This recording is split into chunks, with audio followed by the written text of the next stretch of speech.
cause change in the lives of the people. So I wake up in the morning, and mine is to push the object of my party. And so I think Dr. Mahmoud Bawumia has the eye for talent. He's a problem solver. And for me, if I hear him correctly, he wants results. He says, Dennis, we're going into these elections. Wow. I need you to lead communication, and I believe you can do it because of what you have been doing. Right. I think you are in sync with me, and you are in sync with the way I think, and your mission is simply get our message to the people. Let the Ghanaian people have a reason to vote. That's the last thing he told me. Let the Ghanaian people have a reason to vote. For somebody who's under 40, young as you are, but of course very brilliant, very sharp, with this message coming to you from the vice president who wants to be the president of Ghana, that day, walk us through. No fears, Bola, no fears. Really? Anything you put your mind to, it's possible. Everything is possible. So I mean, I wasn't worried. I wasn't worried. I have never been worried about these things. Once it comes, you go sleep, wake up in the morning, you plot, and you do it. And I'm very sure it will be done.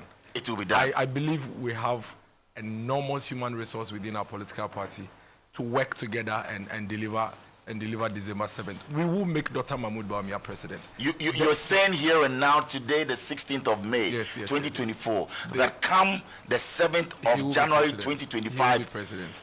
I mean, I've seen. Dr. Bawumia will be sworn in as a president. Bola, I have seen, I've heard, we've engaged people. We know what the young people of this country are looking for. We know the aspirations of the young people of this country. And I tell you, put all the propaganda aside. You know, when the noise is out there really loud, and you really want to understand what's going on, be silent. Listen through the noise, and you hear what the people are saying. And I can tell you that the millions of young people on the streets of this country are poised to see Ghana become any other country that they would want to go People are saying that you're struggling. That is why you're not communicating your message. And you say, well, we are silent because we are working. What do you say to such people? We are not silent. And I can tell you that anybody that says we are silent is just taking himself. There are 38,622 police stations in Ghana, Bola.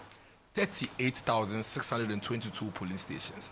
This is where the votes are cast. And I tell you what, every single voter has a reason why they go to the polls to cast their votes. And so you don't go communicating wholesale. What I'll tell your staff here at Star FM, it's not the same thing I'll tell the market woman in Adoso. And so you go to Adoso, we are there. You go to Nyamibeche, we are there. You come to Star FM, we are there. Is it a done deal? It's not a done deal. It's hard work. And we are working. It's raining. And I can tell you, as it's raining, right now as I'm on air, go live on Facebook. Dr. Mahmoud Bawumia is addressing the young people of the North. The Savannah region? We are not, no, in the Northern region. He was in Savannah yesterday. We are not playing. We are not playing at all. It is not a done deal. It will be a done deal after he's been declared president. Maybe 8th or 9th December. And we are not going to rest. We are not going to sleep. Our job is to ensure that what happened in the year 2008 doesn't happen in 2024. The people of this country were very disappointed in the MPP by the time we got to 2010. Really? Yes, very, very disappointed. In 2008? They were what happened that because in 2008, the people of Ghana were expecting the MPP to give them a very compelling reason why they should keep us in office to continue and complete. You didn't have that reason? We did not do enough. We did not do enough. We didn't do enough. In 2008? Yes, we didn't. And then ultimately what happened? We left the people in the hands of our opposition who were completely bereft of ideas. And so between 2009 to 2016, every single thing the MPP had achieved under President Kufuor was eroded. Are you saying that you didn't work that hard in 2008? Yes, and that is a fact. Oh yes, I mean you recall, in 2008 you recall, I mean a lot of people even after the elections continuously blamed us that we had a golden opportunity to really protect this country's legacies that we had built at that time. You see, anytime the MPP comes to power, what we do is that we go to the foundation of this the country's architecture. Be it economy, be it education, be it health, agriculture, every single thing that we work at, we go to the foundation. We are not superficial. We don't create a facade. We go to fix the basics to ensure that we have a certain strong foundation to leapfrog. But eventually what happens is that after years of hard work, unfortunately, and if you look at our political history, you'd realize that anytime the NPP is in power, we encounter circumstances that are beyond our control. So in 2008, President Kufuor, after all the things he had done, encountered the Wall Street issues, the global economic crunch, if you recall, where, America itself was in turmoil, and then we had a lot of crises in 2008. In fact, it was in 2008 that we had shortage of water in Accra, where even in Laboni cantonment, the first-class neighborhoods were working with yellow gallons. You remember the Kufuor gallons, looking for water to fetch. And it was an election year. In that same election year, we had to queue for a whole day, sometimes 2 days, before you get a gallon of fuel to buy. I'm sure you've probably forgotten. And these things happened under President Kufuor. And this was a time when Ghana was a bad omen every time. Ghana was called a gateway. We were told that we were in the golden age of business. Those free compulsory universal basic education, the enrollment at the basic school had doubled. There were social intervention policies. That was then. No, hold on. Are banks coming to us now to come and I'm making a point. Mm-hmm. Eventually, when we hit 2008, the Ghanaian people went through difficulties. The similar difficulties that we are going through now. And so all of a sudden, what happened? The opposition party chanced on these two challenges: fuel price increases, water shortages, and obviously, in Ghana, once you have a fuel price increase, it affects price of goods and services. And so all of a sudden, we forgot that basic education has been fixed. All of a sudden, we forgot that we had trade boom. All of a sudden, we forgot that we had a national health insurance that was providing primary health care for free for every Ghanaian. All of a sudden, we forgot that we had eradicated the statistics that was counting maternal mortality and infant mortality. That was a time where in this country we counted the number of children who die at birth and count the number of mothers who died at birth. And Kufuor had introduced free maternal care and he had eradicated it. So fast forward, we encountered a challenge in 2008, like we encountered in 2020. COVID, the Russian-Ukraine war. Between 2017 and 2020 in this country. And you are in the entertainment space. 2019 was declared as one of the happiest time in the life of every Ghanaian. Yes, year of return. Exactly. But what about the banking crisis and all of that? Because you were talking about, people being asked to come for loans. The banking sector was thriving. It was booming. But of course, we can't say our banking sector had gone on a reset. In our first term, we had to reset the entire financial services. Between 2014 and 2016, there were banks that you will go to and you cannot get your own money. You know that. I don't want to mention names. It was a fact. The fact of the matter was that banks were struggling. It was already a time bomb. There were banks in this country that you go today, you want to go and withdraw your money, they'll tell you the system is down. Was that the best way to handle it? Well, if there was an you issue? can discuss the best way, but the fact I'm is asking you already, because you are on the seat. If you had that opportunity, would you have done it better? Absolutely. Because today we have a much more robust financial sector, which is growing. Look at the financials of all the banks. Look at all of the banks. Today we have banks who So you think that it was done the right way? We had to do it years ago. It was something we had to do 4 or 5 years before 2017. If we had done that earlier, we would have had, the time we came to power in 2017, we had had the reset done. The way it was done. How was it done? The cleanup, banking cleanup. They say that 9 million or 9 billion, and now we use over 20. That's a complete. That is one of the most misrepresented facts ever. Really? That when you say that how much was used to clean up? How much was used doesn't mean that if you had a 12 billion, the banks will survive. How many banks were given 800 million cedis to survive and they squandered the money?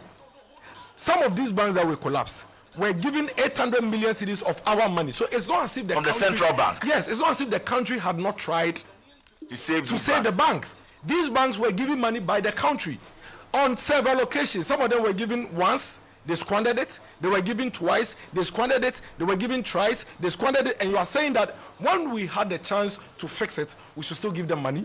Does it add up? So the Ghanaian person listening to me today should know that it is never true that the country had a chance to save these banks and never did. How much the was country used? Actually attempted to save these banks, gave them money, and the owners of these banks and some of these managers squandered the money. During your time or during the time of the NDC?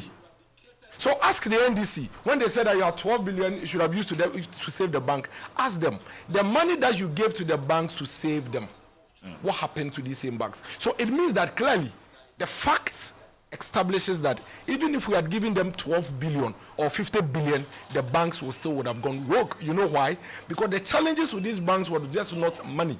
It was poor governance.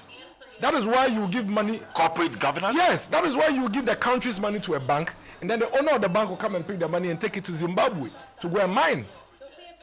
That is why you give the money to the bank, then the owner of the bank will take the money to go and open a sachet water company. That is why the owner of the bank will come to the bank that you and I go and save and take the money to go and do whatever business. Do you know what was happening? Millions of Ghanaians were at risk of losing their money. And so the 12 billion was used to save millions of Ghanaians whose deposits were at risk. So push to the wall. You would have done the same thing. Well, I think it should have been done 6 years before we came to office. In fact, if we had done it 6 years before we came to office, we wouldn't have encountered the enormity of the challenge as we had seen it. For example, you gave 800 million to the bank, and the bank didn't survive. Right there and then, when you realize that the owner of the bank has squandered, don't wait 4 years. Fix it. And don't forget, these banks were not swept into the sea. They had been put together to ensure that you and I, our savings, are still intact. That is why it is never true that some banks had been collapsed. The banks had been put together. They've been merged. And this is something that happens all over the world. Some of Even these, private businesses come banks together. are in court challenging it. So that's fair. Yes, that's fair. Fair and square. We'll leave that. Let's talk about, Dr. Bawumia being out there in the northern region or northern sector of the country. Tell us about the tour so far. I think it's been really good. I mean, it's been a very, very, very engaging tour where we of the view that the Ghanaian people are giving us an indication that, listen, we are looking for the long-term sustainability of this country rather than the short-term challenges. And one of the things Dr. Mahmoud Bawumia is telling the Ghanaian people, all the 9 regions we've gone to, is that leadership is not the absence of challenges. True leadership is the presence of courage in the midst of challenges to mobilize the people and get them out of it. So we are doing quite well in education. We are doing quite well in health. Are you doing well or quite well? We are doing much improved than we were. Of course, listen, Bola, in this country today, we can be compared to just about 4 countries in the world that can say that we have opened up access to education for its citizens. That's a big deal. So yes, people will also argue and say that is quantity, but maybe over quality. But the quality has already been tested and we've passed. It's been tested and we passed. Today, in West Africa, Ghana remains a top country in performance in terms of education. Yes. Listen, how do you measure training? You measure training through assessment and test. Is that the case? The only way we can have objective way of measuring the performance of our education is through the test that we've been writing for years. Today, the statistics shows that these children are doing way better than they were doing 6-7 years ago. So procuring past questions for them and all of that, you think is the best way to go? You never use past questions to your exams. I did, but government didn't pay for it. Any student government didn't pay for it. Exactly. Is it okay for government to pay for it? Yes. Do you know the difference that is making now? The difference that is making now is that I had my mother struggling to get me the past questions. Others didn't get. So I had a head start. They failed. They struggled. Oh, so that's why government moved. Of course, government to fair play, equity. That is what government is there to do. Oh. You do not put impediments and barriers in the way of your citizens. Education is fundamental, it's basic. Education is the only platform that would ensure that all of us get the same level of start. Fair and square. Yes. So if before Bola and Miracles are in the same class, it's time for exams, and every teacher will tell you that once you are preparing for exams, you use past questions. Correct. Every teacher. Pasco. Every teacher. You know why? Because that is the only way you can practice to be sure that whatever you've been taught, you know. So I can afford, I procure. You can't afford. You go into the exams, you struggle. I do well because I had all the resources. Now government realizes that, listen, we have hundreds of thousands of these people who cannot afford. What do? Let's intervene. And it's showing results. So really, if you want to measure whether government's intervention makes sense or not, look at the results. So we are unashamed about that because we can see the impact. Unashamed about that. Because Bola, our job as government is to create a level playing ground for the people. Otherwise, what is the sense? What is the point? Why did we introduce health insurance? It is to ensure that even though I can afford and Amamiefu's son cannot afford, it's a social intervention. Absolutely. I just read that South Africa is actually taking, but that's something that we'll talk about. I saw the bus with Dr. Bawomia's branding, you know, on it. I saw it first. I think that at Piatti, you know, when it landed there. Does this mean that the campaign team are all aboard the bus, so no long convoys? Miracles. So the campaign team, the core campaign team on a bus. They're on the bus. And we've done it before. It's not something that we're doing for the first time. During our primaries, we actually ran the entire campaign using the bus, except for places that the bus is unable to go to. For example, if you are descending from my hometown Latte to Ayikuma, there's a sharp curve. It's like there's like an elbow. And it's extremely difficult for a bus that size to really be able to meander that space. So if we get to a place like that, we sometimes park the bus and then we'll jump into SUVs, go and come back and come and join our bus. Dr. Mahmoud Bawumia's decision to use a bus is not for face looking. It was for a good cause. What the bus does for us is that it creates a lot of team bonding. It helps us to really engage even on the journey. So we move from one constituency to the next constituency. And in between the journeys, we've done our debriefing. We've already figured out what we did right, what we didn't do right. So really, all in aboard the bus. Of course, because you see, you are traveling a journey of about 45 minutes to 1 hour. If you are using a convoy and you're running a campaign, Dr. Mahmoud Bawumia's view is that it doesn't really help in getting things going on the beat. But on the bus, we are fixing things. We are fixing issues. You know, you have the operations guy on the bus. You have the guy mobilizing on the bus. We are making the calls. By the time we get to the next location. Right. So if you are seeing our campaign to be well coordinated, organized, and thought through, and the bus is one of the reasons. The bus is one of Yes, because team bonding, the teamwork on the bus. Can you imagine having your flag bearer on your bus? Can you imagine having your flag bearer on your bus? You will say that this retail campaign being done is working very well. It is. What inspired this strategy? Our leader. That is who he is. That is who Dr. Mahmoud Bawumia is. That is what Dr. Mahmoud Bawumia represents. He, like I said earlier, he is an extraordinary thinker. He always wants to do something out of the box. The question Dr. Mahmoud Bawumia is always asking you, if you go to him with an idea, is, has it been done before? What was the results when it was done? If that is the case, why don't we try this other way? He doesn't mind the outcome. His point is that once you're able to calibrate that what you are going to do has been done before, and you're not so sure if he gave you the kind of results you want, try the other option. And let's see how it would turn out. And so far, he has come up as one of the biggest problem solvers we've had in this country as a vice president. One of the biggest? Yes. How so? What are you using to measure that? Every single focal area that has been given to the vice president by the president, he has delivered. He's the chairman of the economic management team. Absolutely.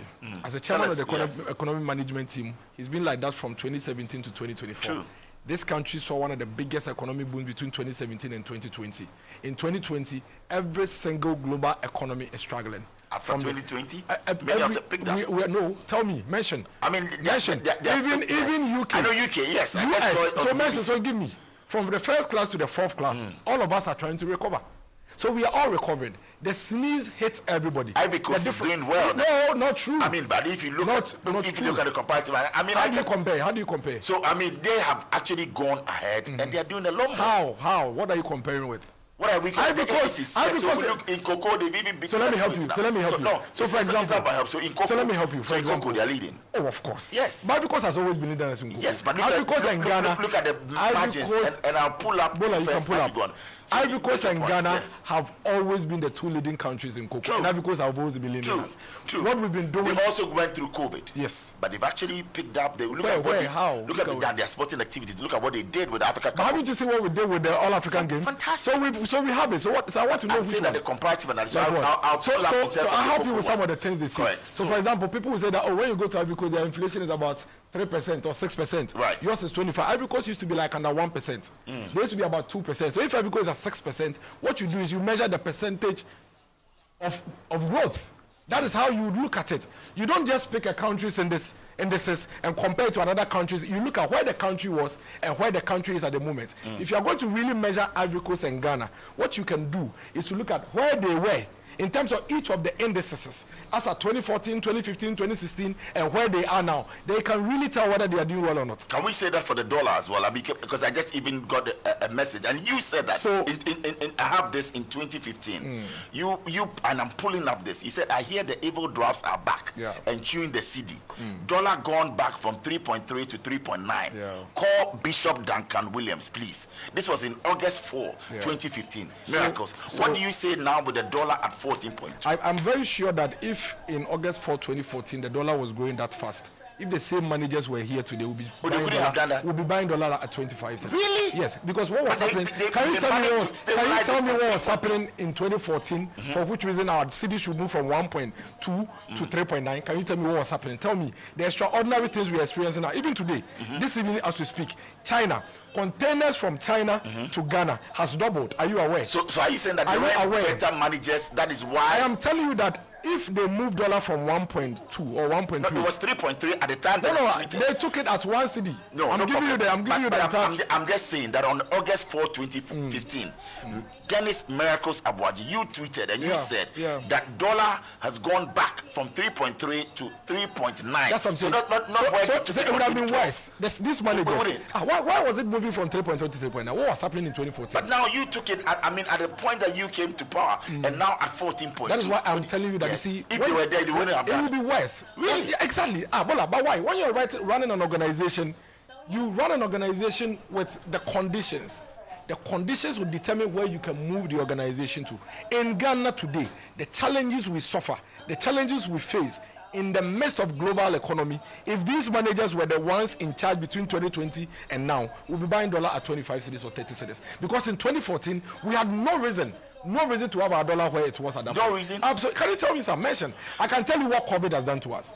I can tell you what Ukraine Russia have done to us. I can tell you what the challenges in Asia has done to us. Can you tell me what was happening in 2014?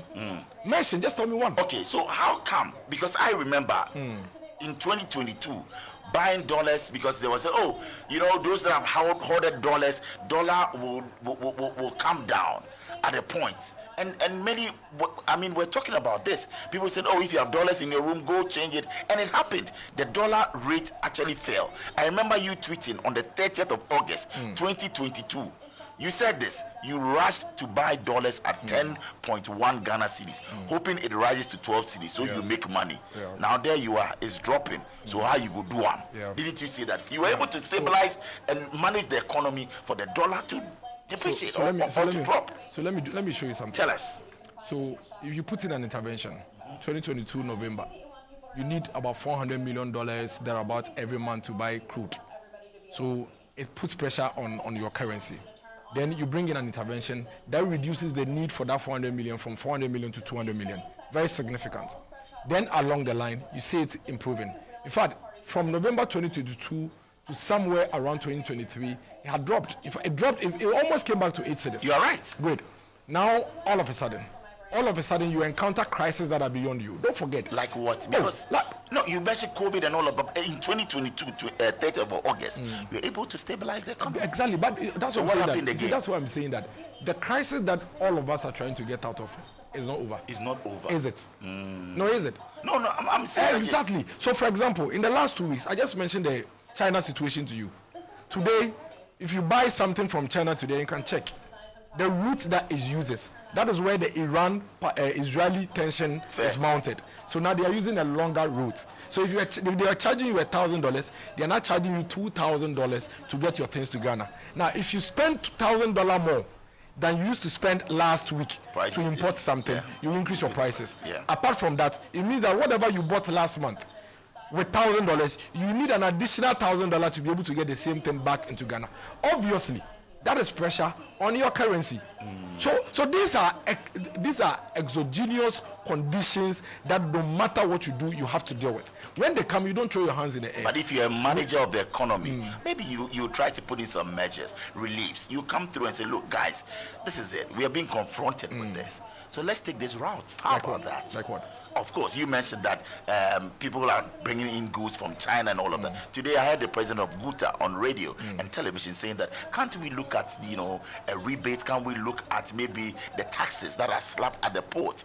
How about that? We are the country. We are the managers of our port. Can't we say that to help assuage what is going on? Maybe between now and July. So what you do as a leader in a situation like this, and that's one of the key reasons why Dr. Mahmoud Bawumia must be retained as a president. Tell us. You see, we need a long-term sustainable resolution to our economy. So long as we remain an import-dependent country, where we are importing so much of almost about 70 to 80% of everything we are using, these challenges will never stop coming.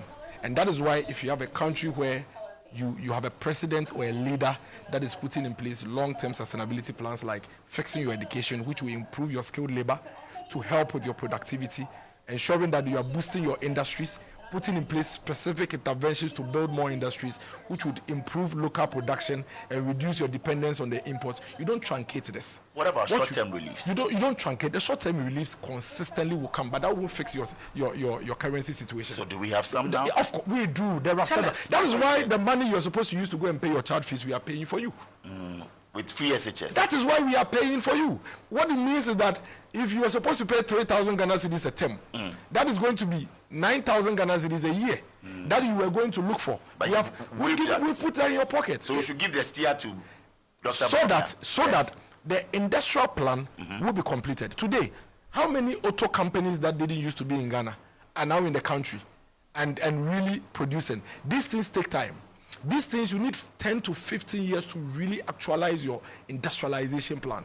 Now, if we truncate it like we did during the Kufuor era, we are in trouble. All that is going to happen is that we're going to reverse all these efforts for a party that doesn't believe in any of the things that we are talking about, for them to also come and try whatever it is that they need to do. The idea is this: let's finish what we've started. We have about 160 factories up. We need to build more. The policy is working, the program is working. There are companies that were struggling, companies that were going through difficulties that have been given some boost, and they are doing double what they used to do. Dako Farms is today producing. Okay, Kasapreko has been given support. They have another plant in Kumasi employing more people. 160. So you believe between 1992 and now, no government has had a deliberate policy to boost industrialization like this government has done. Indeed, what happened was that between 1994 and the year 2000, the government then, the NDC government, actually sold over 300 industries owned by the state. If the MPP was in government, then we wouldn't have sold them. What we would have done was to go through the route we are doing, a private-public partnership to ensure that these factories survive. We used to produce blade. We used to produce car tires. In fact, in my constituency, Mangwase, we are assembling vehicles. As far back as the 60s, these factories were there. Today, 80% of the things in this studio are imported. You know why? Because these factories that we could have revamped, 300 state-owned factories were sold by the government that is competing with us to come to office. Meanwhile, we know that this our economy would never stop wobbling until we fix our industrial agenda completely. So under President Dr. Bawumia, these factories will be brought because he believes in them. He believes that match factory, the cannery, it's happening. Blade factory. It's happening. I come from Ikiapim North. Ever since I was born, I have never seen a factory before. In fact, we used to travel from Latte to go through Dodowa and Dawenya to go and see factories in Tema. I'm telling you. And then we'll go and stand there. School will take you. Okay. You go and stand there and see the smoke. On the side visit, yes. Where did you used to go? Oh, I mean, I forgot about it. I mean, when you descend from the food cannery, Sanyo. Yeah. Remember Sanyo? Yes, I remember we went to Sanyo. Yeah. Sanyo had the TVs. We used to tour. Those were the days. I'd never seen it in my area. Today, I have shoe fabric. So why don't you do it now? Why do you want Dr. Bawumia to come before such factories are restored? He's done 160 has been done. 160. Tell me which government deliberately came to power between 1992 and now. I'm telling you that the NDC sold 300 of our factories. In fact, they went to Parliament, enacted the law called the Divestiture Implementation Act, brought the law to set up a Divestiture Implementation Committee, and sold the factories like kerosene amongst themselves. Today, some of those factories are being used as churches. So the point is that This is a government, a political party seeking to come to office that does not believe in industrialization. They have no such record. The only record they can show is that they collapse industries. That is why I brought the Kufuor example. Kufuor built the financial base, which was going to serve as a launch pad to take us into our industrial era. Then we truncated it. Okay, so now Kufuor had to come 8 years later, at a time when a lot of the things Kufuor had done had been eroded. Before Kufuor came, all the financial boom, where banks were coming to your house for a loan, had collapsed. The banks didn't even have money to pay your own deposit. Miracles, I'll come back to you, but that's why President Mahama give me the mandate. 24-hour economy will be a reality. He's talking about getting into industry 4.0, technology and all of that. But clearly, we'll get into that. But tell us, as a spokesperson and communication director for Dr. Bawumia, and he's the head of the economic management team, is he happy with the state of the economy? Nobody is happy with our macroeconomic indicators. Okay. So what is he telling you? We are all worried. We are all worried. And that is the main reason why, as we speak, it's raining, but we are on the road. Because we know what the issues are. We know that what are the issues? The fundamentals must be fixed. Industrialization. No doubt about that. Talk to any economist in this world. Talk to any prophet. Go to the heavens and go and speak to the angels. They will tell you that Ghana's problem is that we are too much import dependent. Why don't we do it now? We started. That is why we are showing you. He's the vice president. That is why we are showing you the shortcut. I can proudly sit here and mention factories. That's what I'm telling you. That we've started. Bola, yes. You are a businessman. Right. You don't see the impact of industrialization in 7-8 years. I told you, you need time. Today, we started. There are 160. I have 2 in my area. 2. Mention them. Acro Farms, one of the biggest fully automated poultry farms in West Africa. Yes. Farms, okay. Shoe fabric. They are producing shoes. They have a partnership with Woodin. Go to the Woodin place. Today, this evening, as it was raining, you had young people. I was up the mountain before coming. You had young people in their black jeans and their yellow shirts. And you know where they are coming from? They are coming from a factory, a manufacturing company. We are showing the scorecard. In your constituency or your... The list of 160 I have. Give us 10. I cannot open a mention to you. No, don't open it. I mentioned Akko Farms to you. Yes. I mentioned Akko Farms. I mentioned Kasa Preko. 2. I mentioned Kasa Ropa. I cannot mention 10 factories on top of my head. Okay. But I can open the list and share with you. I have every data you can think of in this country. I have it on my phone. 160 Bola, and this is our scorecard. And we are saying that we've done 160. Let's finish. We can do 300 because we have shown you 160. Oh, you want to do 300 or more? Wow. Because you see, if we don't do this, Bola, it doesn't matter how many times we do. And as for former President Mahama, forget about him. He has nothing to offer us. I mean, so the man is saying that I was president, but I couldn't do it. Make me president, I'll do it. Basically, that is what the man is saying. I was president, I couldn't do it. We are giving an opportunity to a new person, somebody that hasn't been president before. Let him also come and show us what he can do. How difficult is this? Hello? Why should we blow this opportunity? If we blow this chance and we give this country back to John Mahama, His Excellency, and he takes us back for another 4 years, why do we do this to the MPP? Why? Every time we move this country on the path of growth, we'll bring the NDC, they will send us 8 years back, then we will come. When we come to fill the hole, then we are about to launch ourselves into the future, then you will take us back again. But like, when is this going to end? It becomes tiring. It becomes difficult. Miracles. How much of the current state of the economy does Dr. Bawumia personally take responsibility for? And how much would he apportion to the finance minister? He's part of the country. He's part of the government. So he takes responsibility for the good, the bad, and the ugly. I can tell you without any shred of doubt that if we take sector by sector of this country, there is nowhere the NDC will beat us. And really? Let me tell you something. You see, Sammy Gyafy of the NDC sent in something and wants to maybe. You so you said that they can't sleep. Of course they can't. Really, the NDC can't sleep. Yes, they can't. Why? Because we beat them in this election.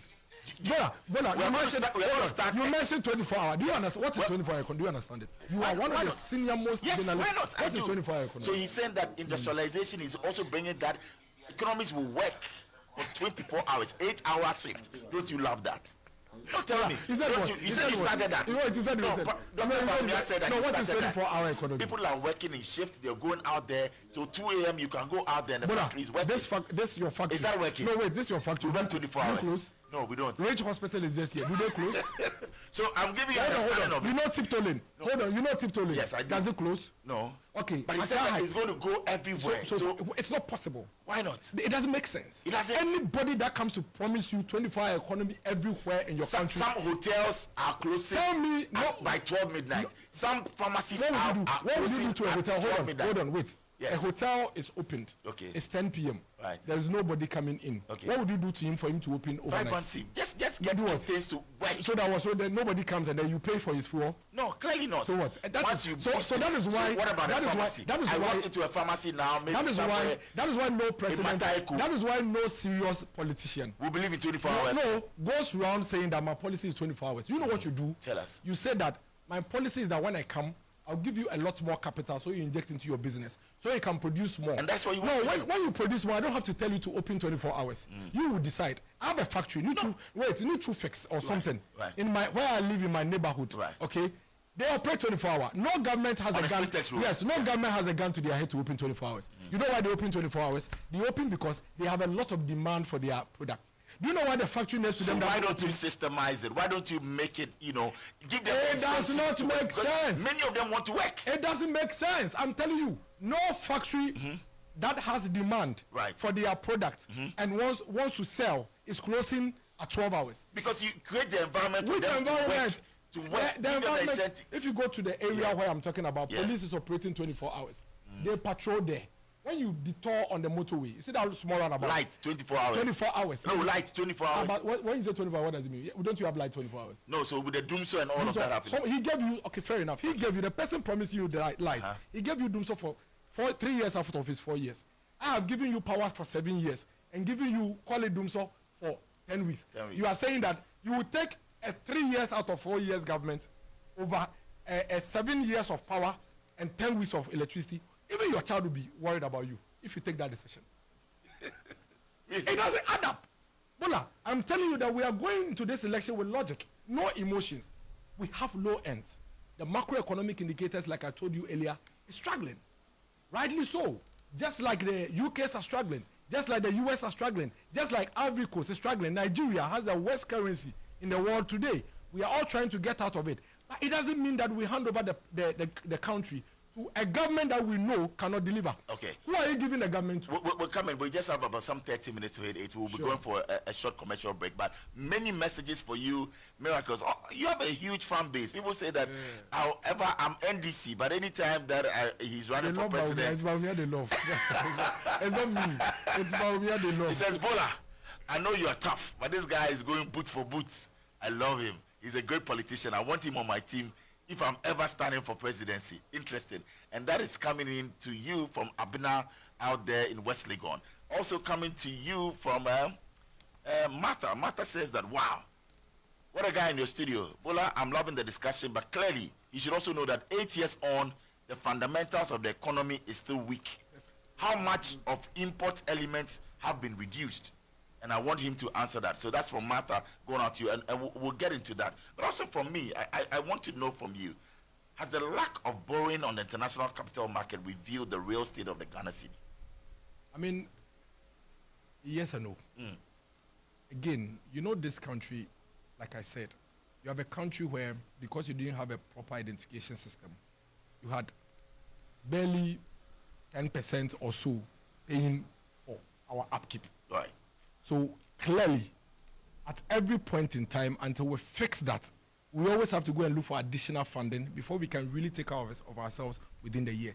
And it's one of the fundamentals we have to fix. And it's one of the fundamentals Dr. Mahmoud Bawumia has been focusing on. Is he fixing it? Yes.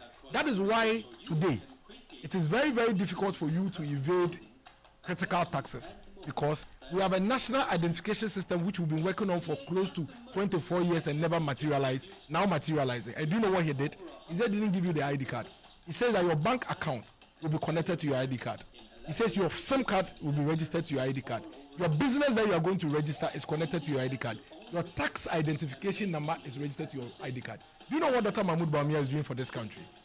Pretty soon, when all these synchronizations are done and settled, we're going to increase the number of people who wants the upkeep of this country in taxes. And do you know what that means? Once we are getting enough, we don't have to go and borrow. But until then, we need to have a short-term way of making sure that we keep the country going. So You don't come in the midst of these fixes to come and truncate the government that has shown you evidence of giving you solution for the long term and bring this government that has no idea. Okay, so we're moving on still on your messages. You can send WhatsApp messages on 055-288-0216, 0535-183317. And Dr. Nana Kweku Mamfe in Tema Community 25 says, Ebola, I listen to every show of yours. This is one of the best, and it will go down history books. You are just great, and your guest is a great communicator as well. What an interview. But my question to him is that what is in the package for persons with disabilities in Dr. Bawumia's government? Any thoughts that he can share? My name is Nana Kweku Mamfe in Tema Community 5 with a disabled center at Tema Community 25. So he wants to know. I think that, so there's something that the government has been doing, and Dr. Mahmoud Bawumia is taking it at top notch. When we came to office, the persons with disability have a fund through the common fund. That was increased. The percentage was increased. And the president directed that we no longer give cash, tabletop cash, to the PWDs. What used to happen is that when the money comes, the DC will go and withdraw the money, put it in envelopes, and then you come, you take 100 cedis, you go, 200 cedis, another quarter it comes.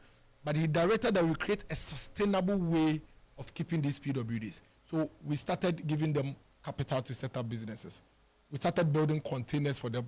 We started stocking their shops for them. We opened cold stores for them. I was an MC then. And I remember correctly that in my district, by the time I left, we had about 170 persons with disability that we have set up in businesses.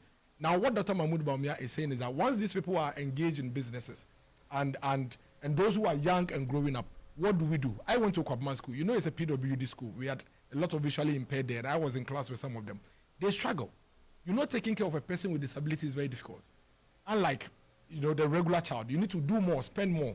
So we need to come in with an intervention to parents so that they'll be encouraged to make sure that these PWDs have the full hall of education. But what I have seen, if you give the PWD person the full hall of education, is as whole as any other child you can think of. I sat in class with a lot of them.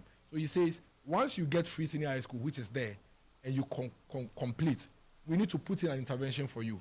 So all PWDs who go to tertiary will be going to tertiary for free. And that's what Dr. Bawumia will do if he becomes president. Everybody that is PWD will attend tertiary for free. You know what? I actually got this information from Statista, and I want to share that with you because, I also want to do my research and base it as we talk about it. So Ghana inflation rate from 1987 to 2029, I've actually gone down into it. And I want to give you the high indices. In 1987, it was just a short of 40%. The highest we've had in our country was actually in 1995, where it was hovering around, close to 60%, 58 points, that's the figures from Statista.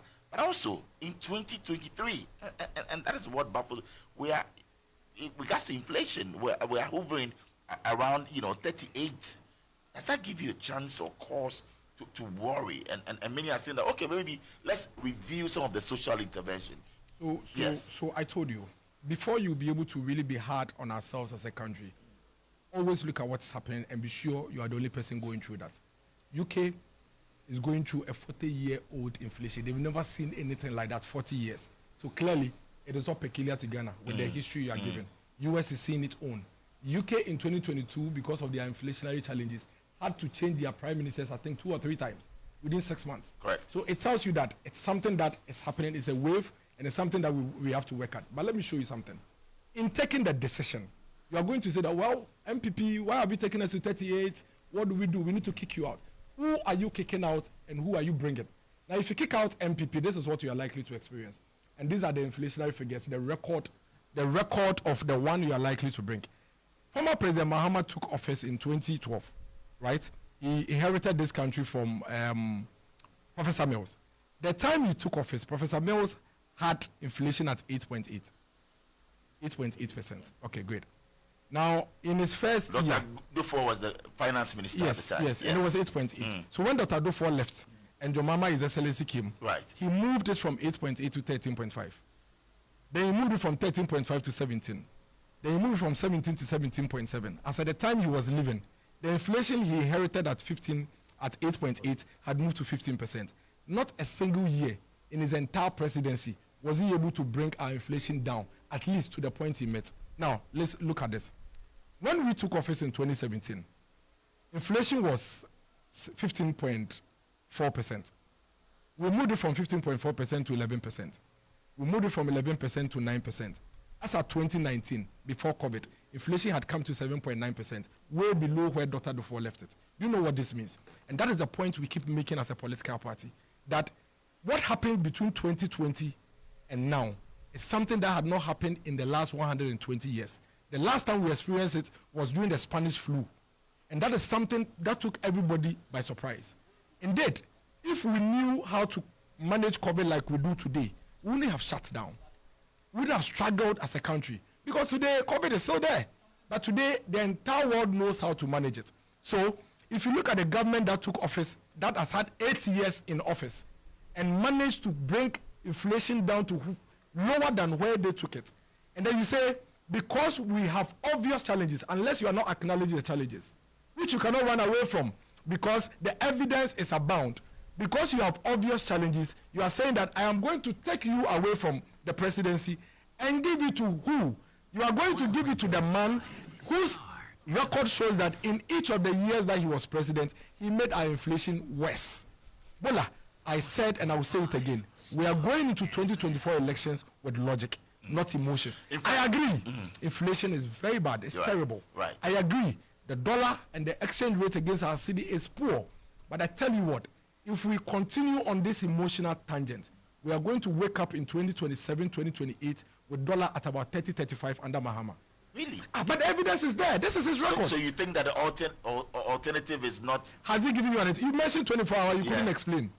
I couldn't explain. Yes, I told you about running the so that you even support if you go home, is running now. If that is what you stand by, yes. And you know what the case will ask you. No. But that, which country has 24 hours and everywhere in the country? Tell me one country. No, but of course. I mean, people have talked about the nightlife, the entertainment. Tell me one country that has 24 hours everywhere. You've traveled. Look, it's only in London. No, but come on. It is only in London. Even in Accra, we have... Hold on. No. Oh, but Bola, what I'm telling... If you want us to put... Bola, it is only in London. In Amsterdam, it's happening. Yes, only in the city. One city. And in Accra, do we have... I mean, I live out there in Legon. I'm saying that in the whole of Accra. But why do you... Who told you that in London... No, I'm asking. Bola, you are saying... Bola, hold on. I'm saying that... Bola, hold on. Yes. In London. Yes. We don't have 24 hours everywhere in London. No, I'm not saying exactly. So where in the world do we have... Where in the world do we have 24 hours everywhere in the city? Mama says you make it possible. Even in Sydney. He said you make it possible. Even Sydney. Yes. That is the torchlight of 24 hours. Yes. It's not everywhere. New York City. You go out there to Times Square. Times Square. No, you asked and I'm finishing Times Square. So it is not everywhere in the answers. city. I'm saying that is false. And he says that you make it So possible. there are two lies in the 24 hours. Yes. One, there is nowhere in the world that you have 24 hours everywhere in the country. Okay. And the fact is that you cannot have 24 hours everywhere in the country. And he says you make You it know, possible. Why not? If I know they have cocoa farm, that's what they do. So they go to the farm in 24 hours. 24 So the guy is lying. If he tells you that he's like, but why? If you tell the people in Fano or Equiase, they give them 24 hours, they won't take you seriously. Because there is nowhere in the world, even in Accra. Don't we have a point that you can start and say, look, we're starting off of this. It doesn't make sense in the first place. Really? Yes. It doesn't make sense. There are certain things that are not possible. I know tomorrow they will actually come back at you. No, because it doesn't make sense. They should come and tell me that they can actually make 24 hours everywhere in this country. It doesn't. Even my 7-year-old child will not believe. Somewhere. No, it doesn't. And that's why. No, it doesn't. Anyway, it doesn't. 24 hours can happen. It's a push and pull situation. It's a demand and supply situation. But that is why even in Accra, you told me, and you asked, where is it working? Does it start somewhere? Does it work somewhere? I gave you an example. No, that's not what I said. I said, where in the world do we have 24 hours working everywhere in the country? That was my point. Well, everywhere, but I'm saying that it starts from somewhere. No, it doesn't. I'm telling you that. Oh, so you should take off from everywhere. As a matter of fact, yes. There is nowhere in the world that you can have 24 hours running everywhere in the country. That is why in Ghana, it is already running. So you told me, that's what I was saying to. That is but that's the point we keep making, and the NDC guys are not hearing that the 24-hour thing is not a policy. 24 hours is not a policy. It is an outcome of a policy. 24 hours is an output. I'm not here to talk for the NDC. No, but you I'm not struggling. Not just you. Yes. They have put all journalists in the country in a very difficult situation. I asked you a question. Because they themselves, they have given 5 different explanations. The flag bearer says different thing. Their MP say 24 hours when they build airports. Their spokesperson says that when people will sell watch at night, there are people are saying that the organizer on the Techima Highway. You asked me one thing, and I came to. I said even for my field and where I work in media, and anything, we operate 24 hours. I told you, and that has been our position. Yes. So if you said it's not working, so no, you didn't hear me. Okay. And let your listeners hear me. What is your point? I am telling you that 24-hour economy, one, cannot work everywhere in the country. There's no evidence of same. 2, 24-hour is a demand and supply situation. What it means is that in areas that it is needed, it will happen. That is why we make the point that in Ghana, there is already 24-hour economy working in sectors and industries. Okay. If you go to East Legon, where high census, there's a pharmacy that operates 24 hours. True. If you come to my neighborhood, if you go to Tema today, there are young people who have closed from work and gone home. I know. And there are new ones top who have come to work. In East Legon, you and know, they open 24. Why? Yes. Because when they open at 24 hours, they have a market that will come and buy. There's some filling stations that operate 24 hours. Exactly. So maybe Mahama wants to make sure that a lot more filling stations. You don't on promise the high an roads. outcome. You promise what you will do. So it says give him the power. To do what? You make sure that on your way to Cape Coast. That is why everybody is confused. Frames oil and is working. But it's there. When you want to Cape Coast, there are filling stations working. So tell us things that we don't have. Okay. On your way to Cape Coast, there are filling stations working. No problem.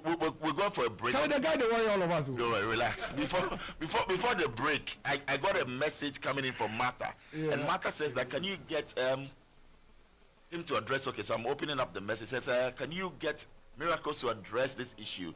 Today, the NDC is accusing Dr. Bawumia of being guilty of nepotism by appointing his family members to government positions and all of that. Can he come out to say? Well, he says that his sister and brother work as government officials, as well as family members of his wife, Samira Bawumia. How do you respond to this guilty as charged or not? But there is who said he will not appoint Dr. Mahmoud Bawumia campaign for president? Where do you have a voice for Dr. Mahmoud Bawumia campaigning for president? He said that when I become president, I will not appoint family members. Is he president? No, he says that NDC is accusing you that you have, even as vice president, you have family members. Because the person, when they say Abu Ramadan is Bawumia's brother-in-law, deputy director of NADMO, Fauzi Ramadan, brother of the second lady Samira Bawumia, and doubles as a special assistant.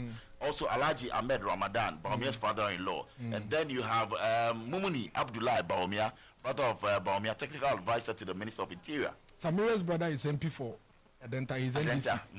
He didn't have the capacity. He has the capacity. That's why he's there. It's not the case. So no problem at all with that. So Bola, today, me, if I become president. You appoint my cousins can no longer work in government, and I even hear them mention special assistant. But if I'm president or I'm second lady and I have my brother as my special assistant, I should come and pick you as my special assistant. So that's a no-brainer. I mean, that is a point that they shouldn't even push. I want to understand. The problem is that you gave our bauxite wholly to your brother. That's the real issue. That is the problem. The problem is not your brother doing business. Your brother can do business. There's no problem. The problem is that when you carry the entire bauxite wholly, if you give part of it to him, nobody will talk. Or if you give everything to him, we will talk. For me, I don't think this is an issue. I am not one of the people who believe in the fact that when you are president, so if you don't take care, what will happen is that people will stop their brothers and family people to become president. Because me, I'm doing my business already. You become president, and all of a sudden there's a radar on me. It's problematic. So no issues with that at all. What is the issue? NPP doesn't have. What the NDC are doing is that they are trying to wipe away their guilt. That's their problem. That's not our business. That's why they are front. And in any case, Dr. Bawumia, is he president? Is he president? See, Mahama, his classmate is Nana Danko Akufo-Addo, not Dr. Mahmoud Bawumia. His classmate is Nana. They are colleagues. His classmate is not Dr. Bawumia. No, they are presidents. They are colleagues. He should go and look for his co-equals and colleagues, and he should retire. President Mahama should retire. That is what former presidents do. This is unheard of. These things, they happen in the junta country. The places where we have military people. You've been president. We gave you 4 years. You were vice president. We gave you 4 years. You came to us and told us, well, I was a spare driver. He said that at the debate. I was a spare driver. And I want you to give me an opportunity to come and show you what I can do. You sent us into darkness for 3 years out of your 4 years. Banks collapsed. Banks couldn't pay us our deposits. 100,000 children were left on the street without having an opportunity to go to school. You know why? Because we didn't have classroom blocks enough. And they couldn't afford. He did the E-blocks. E-blocks, he did only 29. 29. If you put the number of students he can take, they are not up to 1,000. He built an E-block in Upper So Menya. give him the chance to There is an E-block. Sagleme house in Hold on, there is an 200 E-block. million was sacked. Brother, let me tell you one interesting. There is an E-block in Upper Menya where they built the school. You need to walk 5 kilometers before you get to the town, and it's a day school. How can anybody be this wicked? On that note, we'll go for a break and then we'll come back. It's just some 3 minutes after 8. Dennis Miracles Aboagye is our guest here. We'll be right back. Big thank you going out to MTN everywhere you go, to Haptel. It's everything you and Bill's credit. Thank you very much. And also, Top Choco. You know, there's nothing more pleasing than Top Choco. Chocolate spread on bread. That's the power to awaken your taste buds and also make you happy instantly. It's simple. 3-in-1 instant choco mix. Chocolate drink is just suitable for both cold chocolate milkshakes and cups of delicious hot chocolate. Just add hot water. Well, that's it. Get your hands on Top Choco today and experience the joy of chocolate in a cup. And also MTN Extra Time. You know, we all have those days when you are low on everything. Energy, time, cash, and even airtime, as well as data. Well, that's why MTN Extra Time is an, airtime and data advanced service that allows you to make calls or browse the internet even when you have insufficient balance. All you have to do is dial *506#, *506#, and go through the prompts and select the amount of airtime or data that you want. It's more than simple. Doing your favorite things on MTN means that you don't get interrupted when you are low on airtime or data. And please remember, all T's and C's apply. A big thank you to GCB Bank, your bank for life. Haptel is everything you and Coa Plus mixture for your general well-being. All right. So we have a message from Nana Kwame Dan. So Nana Kwame Dan says that, Bola, please ask Dennis Miracles Aboagye, will Alan Kyerematen affect vote projections in the World Bank Ashanti region? Welcome back, Dennis. Miracles. So Nana wants to know, will Alan Kyerematen being in there affect your votes in your World Bank, the Ashanti region? What are you picking up? We're not sure he's on the ballot paper yet, but for us, we have a strategy. Our strategy is to convince every single voter to vote for us, and we are not leaving any stone unturned. We see every single person moving across the country campaigning as a competitor, and nobody. We value all the competitors on the same scale, and so ours is to work hard and ultimately make sure that the voter is convinced to vote for us. And like I said earlier, we want to convince the voter to vote for us. We are just not asking for people's votes. We want to make sure that you are voting for a good cause. You are voting for the long-term sustainability of this country. All right. Yvette sent in this one. It says that Bola asked him, in the estimation of the team, and I'm listening to you from West Legon, how important is the running mate's contribution to the outcome of the 2024 polls? And also, has the process to decide who is drawn down, is it down to the person's integrity? Have you decided on who becomes the running mate, Miracles? So the running mate will be one that will complement the candidate. I mean, if you're a candidate and you want a running mate, you do a SWOT. You know where your threats and your weaknesses are. Right. And then you look for somebody that would fix those Have you gaps. done that SWOT analysis? I mean, the vice president is the one with the prerogative. The flag bearer is the one with the prerogative. He's done it. When he's done it? Of course. I mean, it's easy. So many who are saying that you've not chosen, you don't know. It's done a long time ago. But he's done. Yeah, but we have a plan. We have a strategy. We have the same way we started our campaign just 2 weeks ago. Why didn't we start our campaign in January? Why didn't we start in February? Why did we start now? Now. We have a plan. We have a rollout plan. When is the final announcement? We know when. We would announce when it's about to be announced. You'll announce when it's about to be announced. But it will definitely before June. It will be. No, I mean, it can be tomorrow. It can be okay. the day after tomorrow. It can be next week. It can be next month. We will definitely announce when it's about to be announced. We have a strategy. We are going into these elections against principalities and powers. And we are not leaving any stone unturned. Really? We are not going to leave anything out there to chance. And we'll put our strategies out there. Why are they so desperate to know who are our running mates? They had a whole year. A flag bearer was elected in May 2023. He announced the running mate about a month ago and did an outdoor about some 2 weeks ago. I'm sure they will do a third, ceremony. But the point is that if you had 1 year to nominate your running mate, why are you mounting pressure on me for 6 months? So you're saying no pressure. You have a plan. We have a plan. We know who. We know already. Okay. We know who is going to be the running mate. It will be announced in due. Robert in Seoul says, Bola, as always, great program, well delivered. Please ask miracles. Will it be Dr. Matthew Opoku Pempe or Irene Natoshi Ado? It can be Kofi Mensah.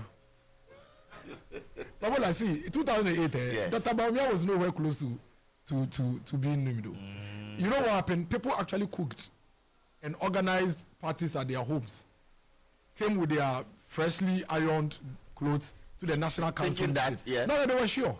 Oh. Oh, yeah. Oh, that it was going to be. They were sure. There were people who knew that it's me. But and then Dr. Bawumia was named. So, wow. Charlie, the thing so people came and they thought they were going to be named. Yes. As a running mate. And Dr. Bawumia's name was never part of it till the day he was announced. Wow. Yes.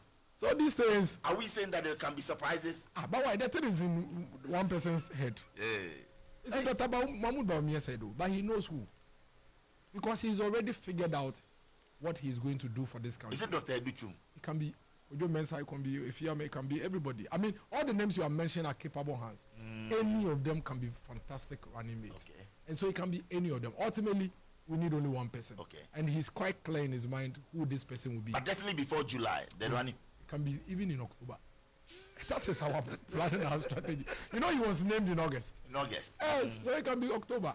Wow. We can decide to name him a day before closing of nomination. Hey, then Dr. Bawumia is that strong that he can go all through without naming his running mate, and you do it a day before. Why? Do you know what strategies we are using? Why do you want to dictate? Let's allow the man to follow what the strategy is. But he has the person in mind. Long time. He knows long time. So for many that are saying that he's indecisive, he doesn't know. Plans ahead, though. Okay. Bawumia knew I was going to be communication director for his campaign way before he was elected as a flag bearer. He knew. He's told me this. You know, so we should allow him. Okay. If there is anybody that has steady hands in terms of leadership for this country, we have it in Bawumia. He's not a regular politician. Bawumia is not a regular politician. No. I can tell you I am a thoroughbred politician even than Dr. Mahmoud Bawumia. You are? He's a technocrat. Because I started this when I was very small. So I've been basically dragged through. He is not. He's a fine line between a technical person and he's learned on the job. You know, he's learned on the job and then he's picked up. But this kind of leader, if we miss him, it will take us a long time to have another person. We won't have any. It will take us a long time to have another person this kind. You love his dancing skills, right? Yes. He's a good dancer. I'm telling you. I'm telling you. What has been the review? So we've seen Dr. Bawumia, you know, dancing and, you know, the movements and all of that. Dance has no formation. Oh, dance has no formation. It all depends on how you feel. Miracles. What you feel. Okay. As for dance, it's about moving your limbs. Okay. So, I mean. So was he doing that zone 2 or he was, what dance? When did Azonto? I'm sure some 13 years ago, or some, let me say 30 years ago, people will see Azonto and take your mad. It became a dance move. Okay. Today we have another one that people are shaking. What's it called? That's what. So what's the Bahana if you dance? Dr. Bawu, where's dance? We can't dance you right now. The Bawu dance moves. The Bawu dance. We they come do them. Very soon at the BWP and the guys. What are they? That's gone. Lloyd. Afonita. They do all right. So Dr. Bawumia will bring all of them. But the moves that Bawumia did, have you seen it anywhere? Exclusive, eh? Yeah, so more could promote them. Wow. People are saying he's dancing offbeat. You should look at the economy. But don't. But you heard the Trabalate isn't offbeat. That's it. You know the offbeat. So you admit that Dr. Bawumia is dancing. But I always say that dance has no formula. Dance, it has no formula. You can pick only one bit of the sound and move to it. So K, you are doing all this one will be part. Wow. The last one you go cut away. Are you a good dancer? No. Oh, you are not. But we are saying be better fast. Now, let's get to meet, you know, Dennis Miracles Aboagye. When the cameras are off, what kind of person are you? Very calm. Very calm, eh? Oh, I don't talk plenty. Very calm. You know, I like to be home. Okay. Typically, if I'm not out there doing all these things, I'm home. You're home?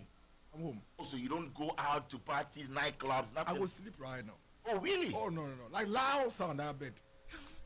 Loud sound, I sleep.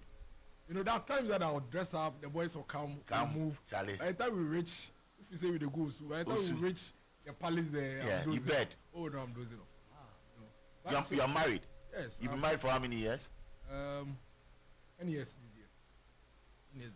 So you got married at age 29. Marry early, oh, good. You marry earlier. Why the temptation? Okay, why the temptation? Oh, no, when growing up, the temptation. Let's say between the age 20 now, you can do all. So the will come to. By the time you hit 20 now, you finish. If at 20 now, you still don't see what they say you there.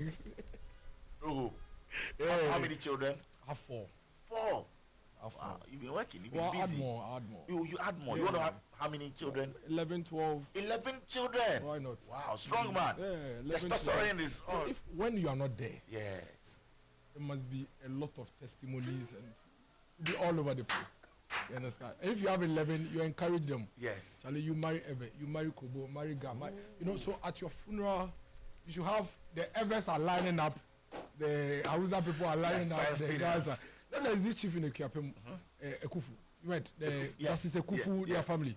Oh, he had like 100 and something. You want to be like Maxi Priest. You want to have. Oh, but you know the our Nana Ekufu do Kwapehine. You know, Justice for Ekufu's grandfather. Yeah. You know what the opportunities now? Oh. He's had almost about 2 or 3 of his descendants being chief justices and presidents. You know, today if you go to Chebi, the Okwapehima is from there. By the time you realize the Okwapehima, the Chebihima, you know, that the Ochehima is your descendants. The Utufuo then is your descendants. The Okwapehima, you know, that is how I think it should be. And that's how you. No, I have a wife. 10 or 11. I have a wife with one woman. Yes. Oh, not with 2 men. No, me, I'm a Methodist. I am Methodist. So one man, one wife. One, so she has to be ready. Have you discussed that? She wants to have 20, 30 if she can. No, it's important. It's important. It's very, very important. Plenty children is important. And it's fulfilling the Bible. Oh. You know, we are unable to be fruitful and multiply. Yeah, we are unable to live up to everything in the Bible. So if you have small chance, you can fulfill one. You do that one. So at least you can show card and say, God, this one I do. So secondary school was where for you? I mean, Okwapman School. Oh, Okwapman. So from Swiss, 80% of my mates were either going to Infantipem, Adisadel, St. Augustine's, because I know Swiss is in Swedro. Correct. In fact, as at the time I was leaving Swiss, our headmaster became the Adisadel College headmaster. Like Swiss, everybody goes to. Then my mother said, no, you won't go to Cape Coast. You have to go back home. So that was how come I came to Okwapman School. So I didn't choose Okwapman. I didn't want to go. Okay. No. You didn't want to go to I Okwapman. got Infantipem School. That was the school I got. You got Infantipem? Yes, that was the school I got. That was the school Any regrets? Because that's where, because in my class, out of the 3640 in Swiss DHS 3B then, most all the boys were going to Infantipem. We all agreed that we were going to Infantipem. You got Infantipem? All of us. Because I got grade 6. I mean, if you get grade 6. Sharp boy. All of them. One. You know, so. Any regrets not going to Infantipem? No. Okwapman School is the best. What was your motto? Semper Primus. Semper Primus. Always first. Oh. Always Okwapman, I think Kwame Sevakai was. Yes, Kwame Sevakai is the line. It's the best school. It's the best. Yeah, it's the best school. On the hills, on the mountains, serene environment. You know, I love to visit Okwapman, man. If you boy, you know, take care, you know, go feel bath every day because you were that. Oh, so you didn't used to bath as well? So I'm just saying if. No, I'm saying. You know, day guard. No, me a day guard, so I bath. And I'm told, you know, you are quite industrious. What's your relationship with entrepreneurship? Because, you know, yes, you have some rough moments. Where I come from. Yes. You know, where I come from, Latte, Aboagye. You have to survive. Okay. And growing up, I grew up in a home where we're like 30. 30? On the small house, if you enter, everybody did there. Single room? No, house. House, okay. The Ekwapem houses, they are small. Well, you know the place. Yes, they are slim houses, and we are plenty. All the aunties were all teenagers then. All the uncles were teenagers. Everybody we're all growing up. So I lived in an environment where you have to survive. And you must find ways. And so I told myself, I will make it. Definitely I will make it. Sharp. So I told myself that. So it's something that you keep working at. When I was in Legon, that was when I registered my first business. Your first business? Media X Multimedia. You know Legon, the hall, you print all those inside books. Yes. We are printed. Which hall were you? Ekwafu Hall. Ekwafu Farmer? Yes, I printed the Ekwafu Hall books when I was in final year. I bid for the contract and I got it. I was a student. You printed the Ekwafu Media X Multimedia. You know Tonic? Yeah, Tonic, yes. I used to print for them. I used to do branding for Tonic. That must have been age 23 or 20. That time I just finished Lego. I survived. Yeah, so it's been like that. And so I've grown up with it. So no matter what I'm doing, you always do a side job. This morning, if you ate sausage, I'm sure you ate my sausage. You are into sausage production? Yeah, pig farming, you process it into ham bacon, you know. Miracles Plenty things. Aboagye. But if I mention right now, people go study NDC, you don't go eat. You don't Ghana politics is somewhere. So they are eating your sausage, but they don't know you are the one behind If it. they know what I said, no, miracle. So they tell you the challenge, this is miracle, so I didn't eat out. You know, politics is some way. Sausage production. Do you sometimes regret that you have friends on the other side of My best friends are in NDC. Your best friends are in the Yes, NDC. yes. My best friends are in the NDC. Who are some of your best friends? Two best friends. Yeah, like who? Plenty of them. No, so two. Let me be careful.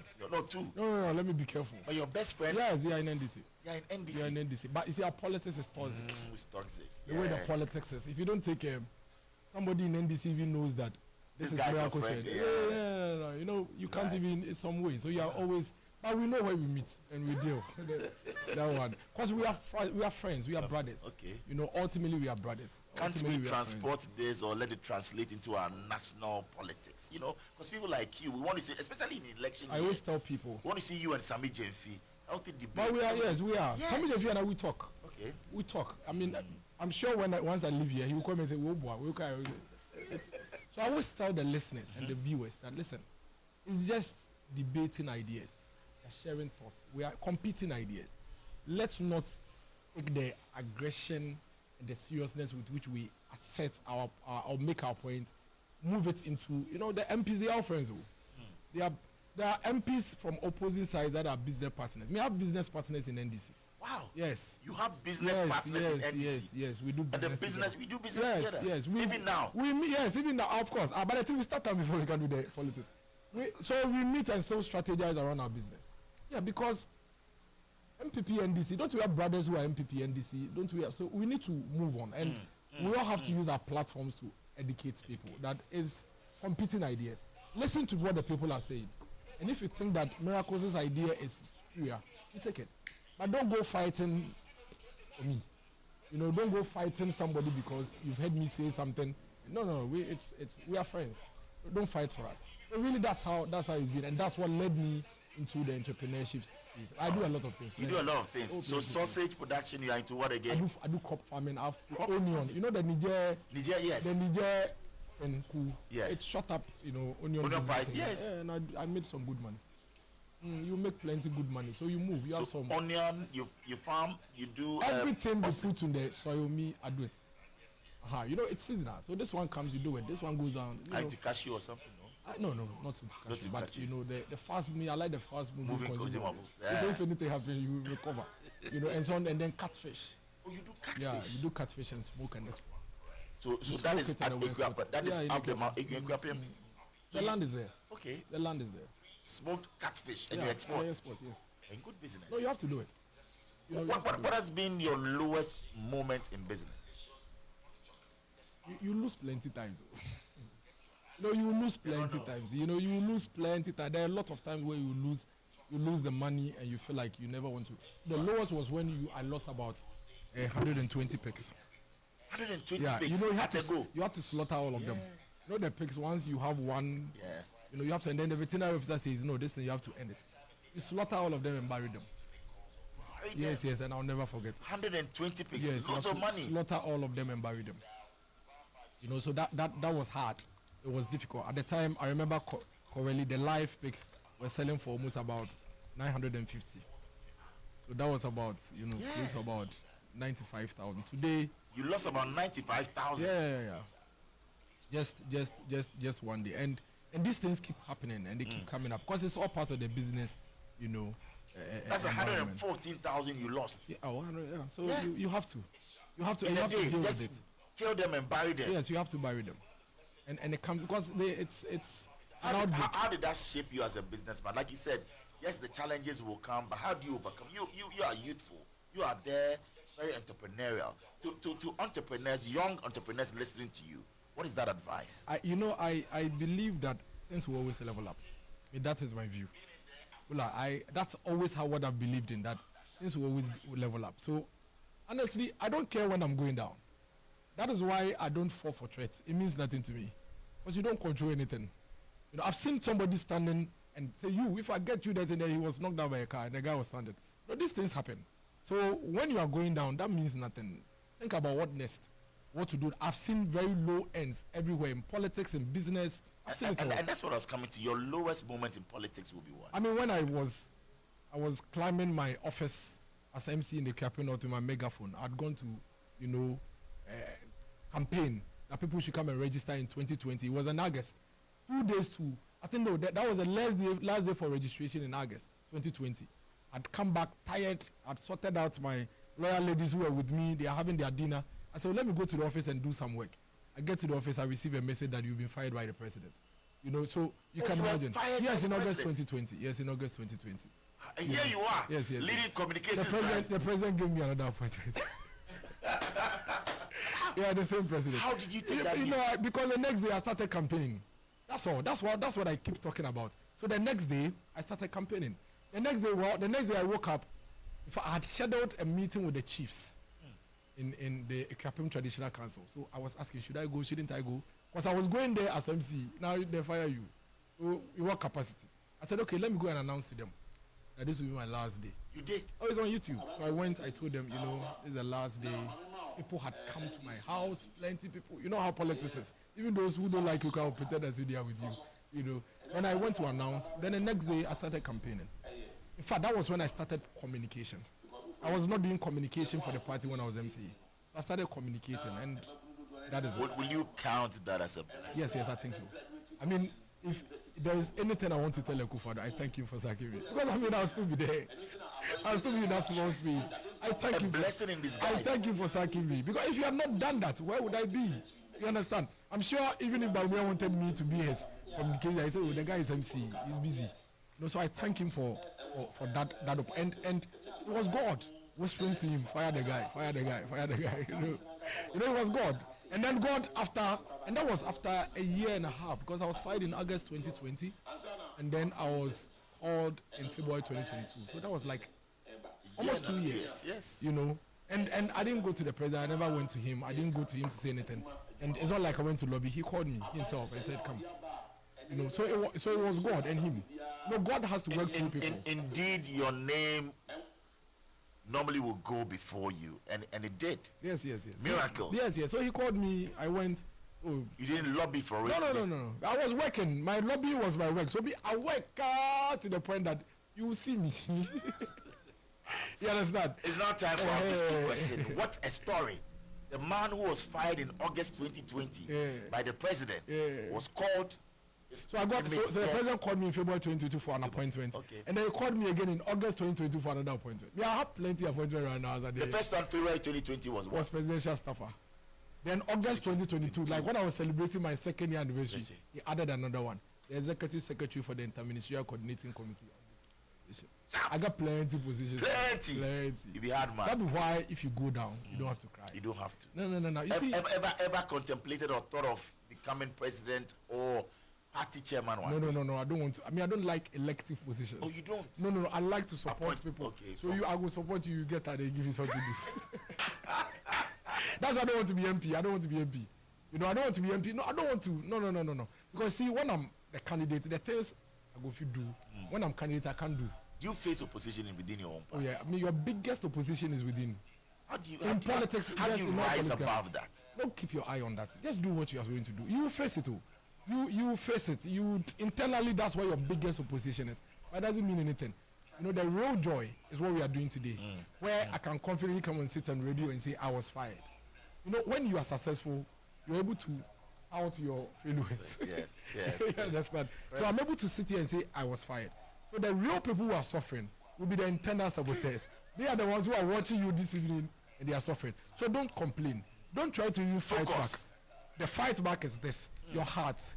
You are getting broken heart. You are wondering, this guy, when is he going down? And he's never going to go down. But we are not going down because where we are coming from is far. We are very close, but we are very far. If I take you to where I've come from, you realize that Lata is just 45 minutes away. Yes. Where I come from is very, very far. And I'm not ready to pay attention to you to, distract me. We are going to make Dr. Mahmoud Bawumia president. And we'll make him president again in 2028. Why? Because I believe that the future of this country needs to be protected, at least for the long term. And I believe clearly that without any doubt, if you run a comparative analysis between Dr. Mahmoud Bawumia and His Excellency John Dramani Mahama, Dr. Bawumia is miles ahead of him. No disrespect to John Mahama. No disrespect at all. But sometimes you meet competition and there's nothing you can do about it. It's like Messi and Ronaldo. What is your biggest fear in life? Death. I don't want to die. Don't want to? No, life is, I don't want to die, Hula. I don't want to die. You don't? No, why should you die? It's not time for a mystery question. Miracles, here you go. Can you pick one? And here we go. As drum rolls. Okay. Look at you. Oh, no, you will feature that. I beg you. So read it out. Yes, no, you don't go back. I beg. Just answer for us. That's the man, top man. Answer this question for us and read it out, please. Greatest president MPP has ever produced. Yes, sir. Will be who? Will be who? Yes. Explain Miracles. your choice. Yes, boss.